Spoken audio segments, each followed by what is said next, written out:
What's this week's Parsha? Oh, and what should we name it? Ta-da! This week's Parsha is Parshas Vayatzei. So in the beginning of Parsha, it talks about Yitzchak sent Yaakov and his mother sent Yaakov. They said, go to Haran and you should have a new life there. You'll have a big family, etc. Get a lot of blessings. And they sent them off to escape Esav, who was he wanted to kill Jacob. So the pasuk says, Vayatzei Haran, he left Haran, went to Beersheba, and Haran. Now the Or Chaim explains this idea of leaving Haran and going to Beersheba as Haran is Haran af Shemakin. This is the evil, the anger of the whole world. And Beersheba's Be'er is like a well, as well as Torah is good, is the holiness, spirituality. So the way that it's explained in Chassidut, in Jewish mysticism, is that you have the neshama, right, the soul.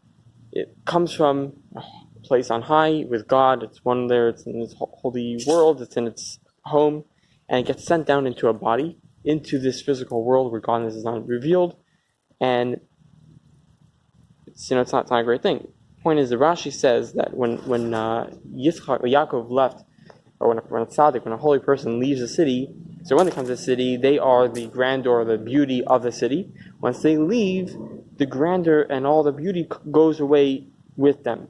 So it says about Yaakov leaving the city, it says that he was the grandeur when he was in Haran, and then once he left, the grandeur left. So the same thing as regards to our analogy, with the reference to the neshama, the soul, is that when it's in the heavens with all the angels, etc., and the holiness, it has its splendor, it's beautiful. Once it comes down to this world, it's not comfortable here. It comes into a body, a physical body, and has the animalistic soul with it. So it loses all that. It loses all the grandeur and beauty that it has once had. But what the Chassidic explains is that when the neshama, when the soul comes into the body and works with the animalistic soul together, the godly soul can actually have it can get to a higher place than it was even before. So it's called yerida, letzoyrach, going down in order to get back up. Similar to when you want to jump, you bend down your knees in order to jump up higher. And that's what we learned from this week's Parsha. The story of leaving Haran is that when the neshama comes down to this world, it's meant to come here in order to refine the world and to refine the animalistic soul in order to get to a higher place afterwards.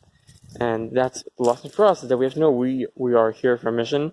Not only does that God love us, but God needs us. The world needs us in order to do Torah mitzvahs, in order to refine our animalistic soul with the godly soul, and to take all the animalistic ideas, meaning all the natural needs that our body has, and we use those things for godly purposes, or for the proper purposes, positive purposes, and with that we can actually uplift the godly soul to a much higher place than it was even before it came down to this world.